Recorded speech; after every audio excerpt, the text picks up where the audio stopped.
আমার বাচ্চাদের নিরাপত্তা চাই, এটা আমার দেশ। এক দাবি এক, স্বৈরাচারের পতন চাই। আমরা কোনো স্বৈরাচারের শাসন মানব না, আমাদের ভাইয়ের রক্তের দাম দিতে হবে। যারা যেখানে আছেন দুর্গ করে তোলেন, এই খুনির আন্ডারে আর একদিনও না।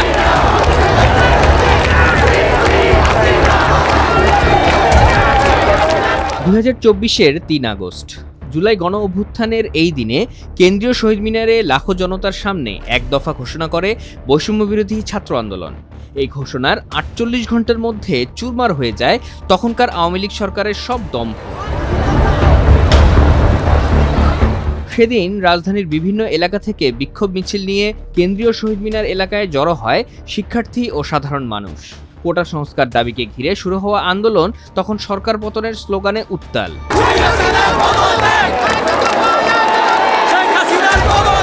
শহীদ মিনার সেদিন ঝলসে উঠেছিল দ্রোহের আগুনে। মিনার চত্বরের সীমানা ছাড়িয়ে লাখো কণ্ঠের ক্ষুব্ধ স্লোগান ছড়িয়ে পড়েছিল দেশের প্রতিটি প্রান্তে। সরকারের অ্যাকনলেজ করা উচিত, অ্যাকনলেজমেন্টের অনেক বেশি অভাব আছে, অ্যাকাউন্টেবিলিটি নেই। আমরা চাই তারা অ্যাকাউন্টেবল হোক এবং তারা স্টুডেন্টদের এই যে সুষ্ঠু দাবি সেগুলোকে মেনে নিক। আমাদের আর কথা বলার কোনো সুযোগ নেই। যারা যেখানে আছেন দুর্গ করে তোলেন, আল্লাহর ওয়াস্তে দুর্গ করে তোলেন। এই খুনির আন্ডারে আর একদিনও না। রক্তের বিনিময়ে আমরা বসবো, আমাদের ভাইদের সাথে আমরা এই গাদ্দারি করব। আমরা কি আমাদের ভাইদের সাথে গাদ্দারি করব?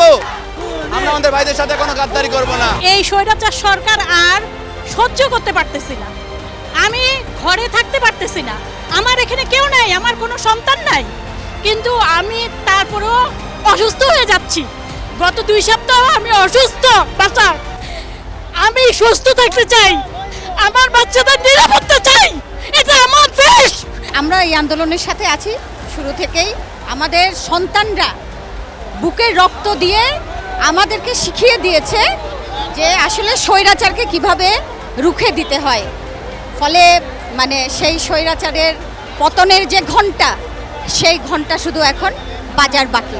আমরা সেটাই দেখতে এসেছি। 9 দফা এখন কোনো দাবি নাই, দাবি এখন একটা, এবং এটা শুধুমাত্র স্টুডেন্টের দাবি না, এটা জনগণের দাবি। এটা জনগণের দাবি। দফা এক, দাবি এক, স্বৈরাচারের পতন চাই। নবজাতকের কাছে এ আমার দৃঢ় অঙ্গীকার।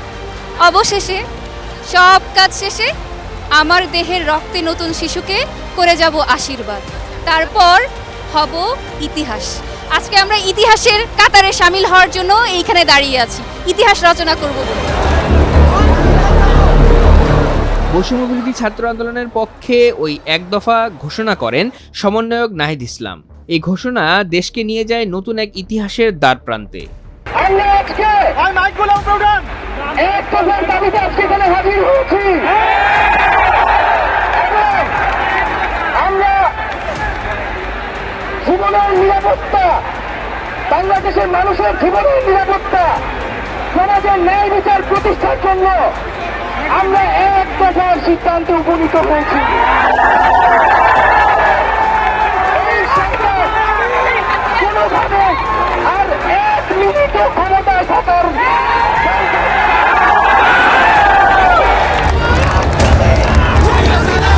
অবশ্য নির্বিচারে হত্যাযজ্ঞের পর ঘটনা পরম্পরা যে সরকার পতনের পথে এগুচ্ছে তা স্পষ্ট হয়ে উঠেছিল এর আগেই, অর্থাৎ জুলাইয়ের শেষ সপ্তাহে। শিক্ষার্থী থেকে পেশাজীবী, শিল্পী থেকে বুদ্ধিজীবী, সব শ্রেণী পেশার মানুষের বজ্রকণ্ঠ চূড়ান্ত বার্তা দিয়েছিল শেখ হাসিনাকে।